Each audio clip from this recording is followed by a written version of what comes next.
40 years after the Bhopal gas leak, the toxic waste is yet to be disposed properly. 15 years after a thermometer factory in Kodaikanal was shut down, the mercury waste is still being disposed properly. And in parts of coastal Karnataka and Kasargode, even after the Supreme Court banned the use of endosulfan in 2011, there's no clarity on how this toxic pesticide will be disposed. Why do these episodes keep repeating themselves across the country? What is the right way to dispose toxic waste? To address all these questions, I'm being joined by Nityanand Jayaraman, a writer and a researcher who also investigates environmental issues like these. But before I go across to him, a quick reminder that it's a new year, but the issues that we're grappling with are still age old. Issues like Bhopal and Kodaikanal are from decades ago, but the solution is not still in sight. On our part, we assure you that we'll not just forget and move on. Wherever there is an important issue, we will take it up. On your part, what you can do is make sure that you support us and support independent journalism. Make sure that this new year you become a TNM and News Laundry subscriber. My first question is about why the toxic waste from Bhopal not yet been disposed properly. This is 40 years later. And now why are there apprehensions and protests in Pitampur where it is supposed to be disposed? So first, we need to realize that what is being uh, carried out by the government is a bit of a smoke and mirrors show. It is not really a cleanup of the toxic waste in Bhopal. In Bhopal, there is a factory site that is heavily contaminated. The surrounding area is also contaminated, and the total volume of contamination or the total quantity of contamination is close to 1.1 million tons. This is according to a study done by NERI and IICT, which is the Indian Institute of Chemical Technology. What is currently being moved to Pitampur for incineration, that's burning, is about 300 tons of waste that is above ground. What is in the ground remains as it is and is likely to remain as it is unless there is a very clear kind of an expose of this smoke and mirrors show that the government is putting up. Why has it taken 40 years? That's the way it is in India.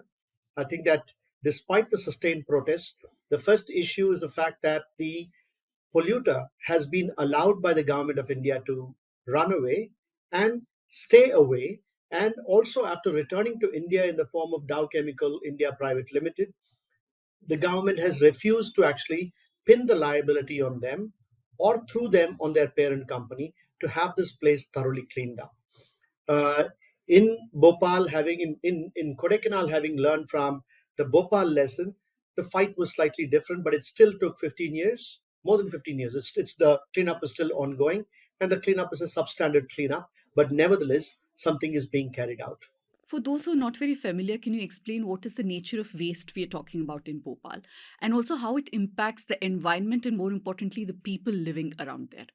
What kind of waste? That's the first question. So, this was a pesticide factory and built in the early years of the Green Revolution, and it used to manufacture a pesticide called 7 and carbaryl and a number of other formulations that included chlorinated pesticides. Now, chlorinated pesticides are particularly toxic because, along with carbon and chlorine, the kinds of molecules that they form tend to mimic the hormones and the chemical messengers within the human body, and therefore tend to be hormone disruptors, and therefore particularly dangerous for developing fetuses, for women particularly, where there's a larger component of their bodily functions that are dependent on hormone regulated hormonal movement.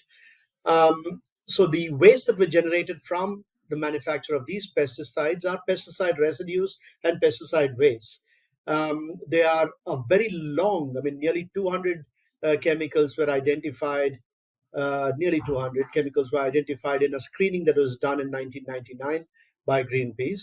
And these include all kinds of organochlorines, and many of the chemicals we do not even know what the full toxic effects are. And these chemicals are likely to be acting in synergy. That is, it is not just the individual toxicities of each chemical that needs to be considered, but how they would act synergistically on the human body, and also how they would move up the food chain. So while the levels in the soil or the water may itself not be toxic, but then as it moves up the food chain, it bioaccumulates, bioconcentrates, and comes to you in at very, very dangerous doses. The second question about what kind of effects can people suffer, the issue is not about what kind of effects people can suffer, but what kind of effects are people suffering today. Around the factory site, there is a new generation of victims of the second Bhopal disaster, which is a disaster caused by these toxic waste that have been lying unattended and has not been remediated. There's a very high rate of congenital deformities among people who were not exposed to the gas, but who had moved in to the areas surrounding the Bhopal factory site. These poisons, because they are left untended, have also moved into the groundwater in the form of a plume that is stretching very far from the factory site itself. And so we are exposing an entirely new generation of people to the effects of these toxic waste.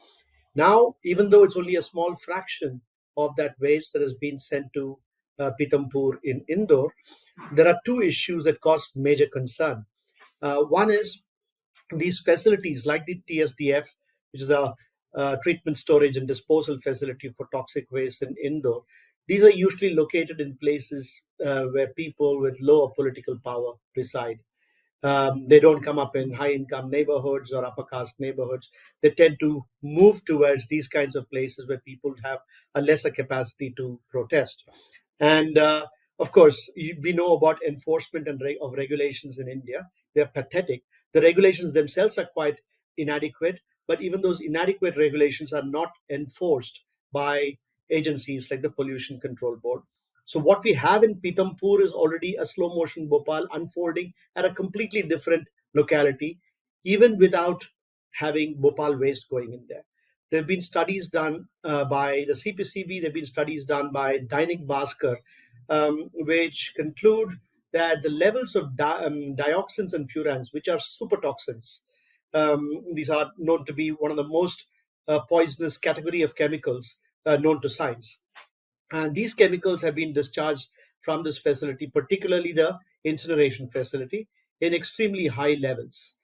Also, what has been found is that the wastewater discharge from the incinerator has reportedly reached through surface water sources to Rajendra Sagar, which is a drinking water reservoir for the town of Indore.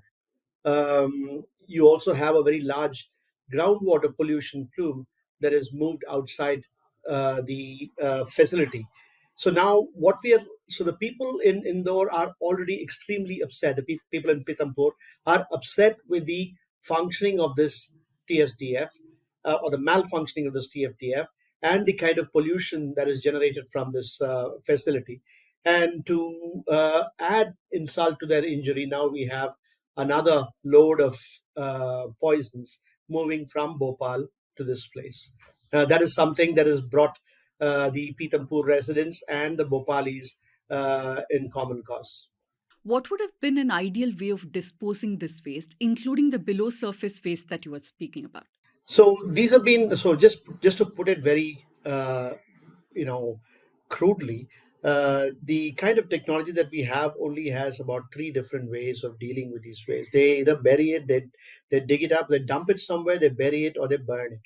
Now, in the case of the above ground waste that is moved from Bhopal to Pitampur, that is the least of our problems. So when you have waste like that, the best thing you can do is to contain it. You contain it in secure containers that do not leak, and then you monitor it so that it does not leak, because what's inside a secure container is not likely to affect anybody. What is left unsecured is the stuff that is below ground and on the ground. And this is the larger volume of waste. Now, there are different ways of treating these waste depending upon what kind of pollutants are there in that. So depending upon the characterized pollutants, you can either remove it and stabilize it, which means you might be able to chemically neutralize it and make the toxicity go away, or to neutralize or reduce the toxicity of that material and then return it to that place. You might be able to do it in situ. You might be able to remove it and send it to a facility that can treat it. Now, probably one of the worst ways of treating um, waste like this is to burn it. Because when you burn it, you convert a solid waste problem into an unmanageable gaseous waste problem. The volume of waste suddenly increases, and where the harm is like localized and concentrated now through the air, you tend to spread it to a much larger distance. So there are a number of considerations. I think that it's a groundwater again. There is pump and treat options for that. These are all things that need to be done based upon on a case to case basis, depending upon the nature, the quantum of the waste to be treated, and the kind of exposure, which is how are people in contact with it. So if there is a material like the one that is above ground in those drums, if people are not coming in contact with it, there is no exposure and therefore less risk, unless, of course, the facility catches fire, in which case people can get exposed to the smoke. So one needs to do what is called a risk assessment as well to look at how one can deal with these things. And as for the waste that is stored above ground, and as much of the waste that can be uh, containerized and packed, I think a great option would be send it to back to the it's called a return to sender, which means it goes back to Dow's facility, because Dow claims that it runs a state of the art facility and can destroy anything on this planet using its technology. So this must be sent back to Dow's facility, or it must be sent back to the United States, where it can be treated responsibly without affecting other communities in that place. What about Kodaikanal? You did mention that the cleanup is underway currently, but what is the nature of waste that we're talking about there? How is the cleanup being done? And I believe that Niri is involved there as well. That's right. So in Kodaikanal, again, a very Bhopal-like situation where a toxic factory that was shut down for environmental reasons in the United States was relocated to India, obviously for environmental reasons, and was set up in a very densely wooded, extremely ecologically sensitive part of the Western Ghats, or the Palni Hills, on top of a ridge. And this mercury thermometer factory. Now, mercury is a neurotoxin. It is the chemical or the metal that is behind the Minamata disaster. As a neurotoxin, it affects your brain and affects your central nervous system. It is something. It's a chemical that can breach the the fetus from the mother to the fetus. It can breach those placental barriers and reach the fetus, and a developing fetus's nervous development or neurodevelopment can be affected, which means at birth you have a very high risk of having children that are severely affected with neuro problems. It is also a renal toxin, which means it affects and attacks the kidney and can lead to kidney failure. It affects the dental system, so you have a lot of people exposed to mercury who show dental symptoms. This factory was set up in 1983 and operated pretty much unregulated until 2000. In 2001, March 7, 2001, the company's, I wouldn't even call it waste disposal, because disposal indicates that there was some method to it. It is a waste dumping practices of Unilever. The factory was owned by Unilever at the time, was exposed because the factory had dumped broken mercury thermometers in a scrapyard in a very crowded part of Kodaikanal town. This dump was discovered. The mercury waste that were disposed behind the factory site, which is on the slopes of the Pambar Reserve Forest, very special kind of a forest called the Shola Forest, which is a submontane tropical evergreen forest that is endemic to the Palni Hills and Nilgiris. They dumped it over there. Now, these forests are like overhead tanks. These are places, they are water factories. They generate water for the plains. And so the streams that are generated from the Pambar watershed feed the Vaigai River, which also feeds large towns, large cities like Madurai. Mercury is particularly badly behaved inside water. It tends to sit in the sediment, and then get acted upon by microorganisms to form something called methyl mercury, which is a far more bioavailable form of the toxin. And methyl mercury is what caused the Minamata disaster.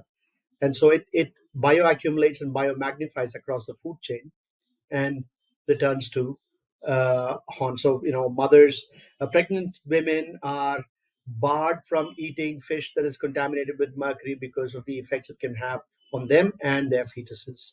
Um, so the factory was shut down in 2001, thanks to the right kind of a head at the Pollution Control Board.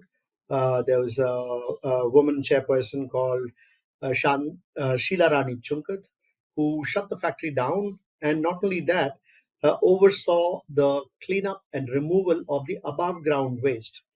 So waste was removed, put inside a container. She deputed a pollution control board district environmental engineer to stand at the port and wave goodbye to the ship that left back to take the mercury back to the United States. The first of its kind in the world happened in our country. We need to be proud of that, and we need to have a lot more of that happening. But that said, it's quite startling to know that factories have been operating so shoddily, right? I mean, at least 600 people have been directly impacted here. We don't even know how many people have been indirectly impacted. Why does India allow factories like these to function in this manner in Bhopal, in Kodaikanal, in so many other parts of the country? So I would say that our values are messed up. So we are operating in a liberal democracy with capitalism as the primary economic system. And in this system, people, environment, the future generations, other life forms, all of them are expendable.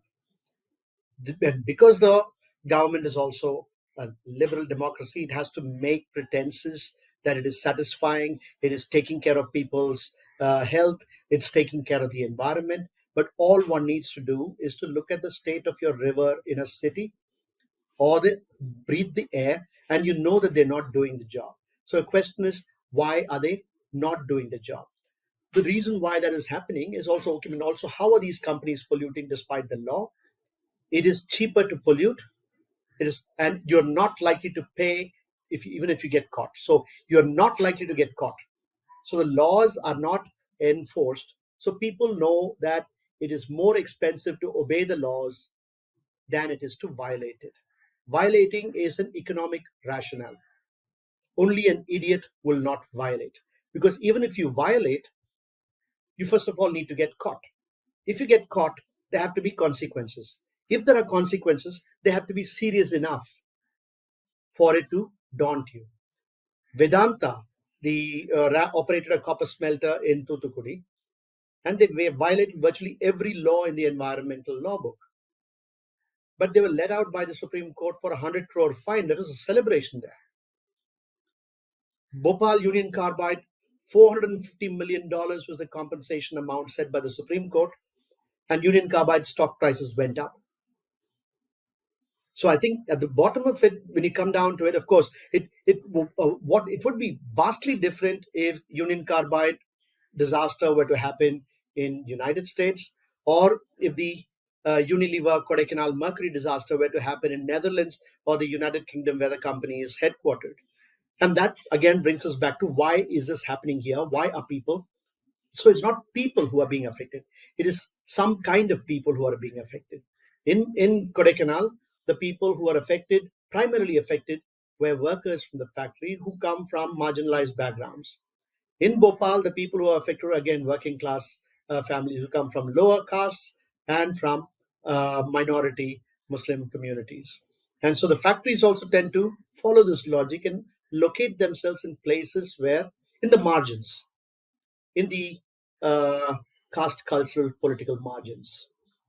And therefore, their lives are not taken seriously. They're not taken seriously today. They were not taken seriously a while ago. And unless we keep fighting, they're not going to be taken seriously at all. I was reading earlier today that neighborhoods in Koppal in Karnataka, there was a protest also because there was some news about a nuclear plant possibly coming up there. It is because of episodes like Bhopal and Kodaikanal, right? That anywhere a plant, a factory comes up, there is so much of apprehension and, in a sense, a lack of faith amongst the locals. Certainly, there are a couple of reasons. One, a complete lack of faith in the government machinery, not just in terms of whether they will regulate later, but the fact that they're not speaking the truth now. When they say the plant is safe, my thing is, if he's saying the plant is safe, I know there's something to be worried about. When they say there will be jobs, we know it's not true. I mean, we've had 70 years of lies. And in 70 years of lies, so people are not idiots. Yes, they might be voting you in, but that doesn't make them idiots. So what we see over here is people who are wizened up. It is now easy for a community to know what risks a nuclear power plant poses. They know what kind of dangers can happen as a result of some new activity. They know what happens when a road comes in. And therefore, there is justifiably protest or at least upset against it. For the upset to become protest, there must be a critical mass. There must be some amount of space within that particular jurisdiction to allow protests, or where the consequences are something that the community considers to be bearable. So if there is a protest and there are consequences from the government, I need to be able to see that it is a bearable consequence, or I will just silently suffer. And the government will say people are happy. They're not happy, they're just quiet. They're simmering. And this simmering thing can explode into a very unproductive anger at a later stage. How important is community participation as well as activism in ensuring that one, there is spotlight on such issues, and two, even if there is something close to a solution, even if there isn't a perfect solution to such problems? In any of these places, if there's a solution that has happened, if you can even call it a solution, when much damage has been done in Kodaikanal, if anything positive has happened, it has happened despite the government. The government has been a thorn in the flesh. It has been a problem. It has impeded every step of the way.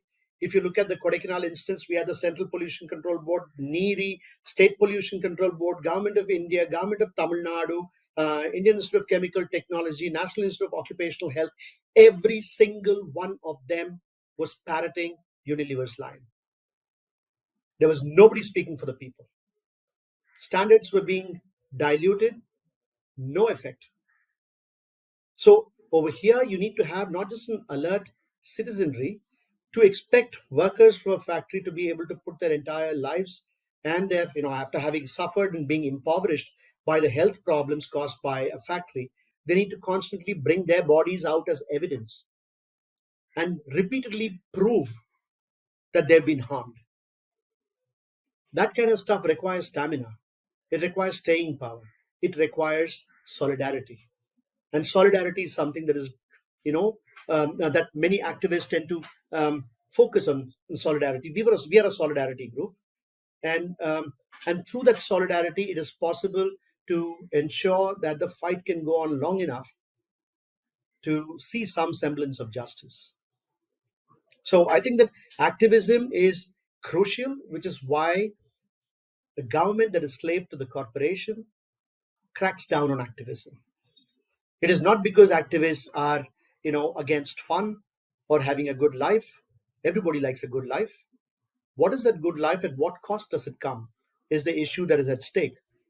The government does not like activists to speak up because they make things difficult for them and for them to be able to do the bidding of their corporate masters. My final question is on policy and guidelines. What has India's approach been so far on allowing certain kind of factories to function? We know the framework is quite lax, but are there any checks and balances at all? I don't think the policy framework makes no sense, because when the policy has some teeth, the Ministry of Environment will quickly step in and issue an office memorandum or a corrective notification diluting it. So, and then, even with that diluted policy framework, enforcement will be in question.